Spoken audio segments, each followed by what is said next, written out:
ഇന്ന് നമ്മുടെ വീടിനടുത്തുള്ള എരിവേലി അമ്പലത്തിലെ കാവടി ഉത്സവം കാണാൻ പോയതിൻ്റെ വിശേഷങ്ങളാണ് നിങ്ങളുമായിട്ട് പങ്കുവയ്ക്കുന്നത്. പതിവ് പോലെ തന്നെ ഞങ്ങൾ കറക്റ്റ് സമയത്ത് തന്നെ അവിടെ എത്തിയിട്ടാണ്. അവിടെ ചെന്നപ്പോഴേക്കും പല വർണ്ണത്തിലുള്ള കാവടികൾ ആടിത്തിമർക്കുകയാണ്.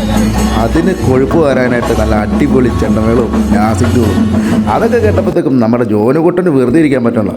ജോനുകുട്ടൻ മുന്നും പിന്നും നോക്കാതെ ആഘോഷിക്കാൻ തുടങ്ങി, കൂടെ ഞങ്ങളും. അങ്ങനെ ഈ വർഷത്തെ കാവടി അടിപൊളിയായിട്ട് ഞങ്ങൾ ആഘോഷിച്ചിട്ടാണ്. നല്ല രസമായിരുന്നു. അത് കഴിഞ്ഞിട്ട് മേളം കഴിഞ്ഞു.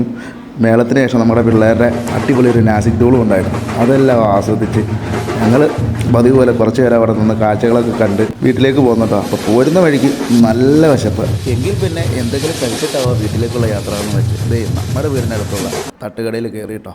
അവിടെ ചെന്നിട്ട് നമ്മൾ 3 പേരും പുട്ടാണ് പറഞ്ഞു. 3 അല്ല 4 പേരും. വർഷമടക്കം ഞങ്ങൾ 4 പേരുണ്ടായിരുന്നു. 4 പേരും പുട്ട്, അതിൻ്റെ കൂടെ അവിടുത്തെ സ്പെഷ്യൽ ഗ്രേവി ഉണ്ട് ബീഫിൻ്റെ, അതും കൂട്ടി പുട്ട് കഴിച്ചു. അതിൻ്റെ കൂടെ പിടിക്കാനായിട്ട് അവിടുത്തെ ചിക്കൻ 65 മേടിച്ചു. വലിയ ആഡംബരങ്ങളും ഡെക്കറേഷനൊന്നുമില്ല, പക്ഷേ ടേസ്റ്റിൻ്റെ കാര്യത്തിൽ ഒരു വിട്ടുവീഴ്ചയില്ല കേട്ടോ. ജോനുകുട്ടൻ ചിക്കനിൽ തന്നെ പിടിക്കുമായിരുന്നു. അങ്ങനെ അതെല്ലാം കഴിച്ച് അതിൻ്റെ കൂട്ടത്തിൽ ഓരോ ഓംപ്ലേറ്റും മേടിച്ച് അതും കഴിച്ച് ഞങ്ങളിത് വീട്ടിലേക്ക് പോകുന്നു കേട്ടോ. അപ്പോൾ അടുത്ത വീഡിയോ കാണാം. എല്ലാവർക്കും ബായ് ബായ്.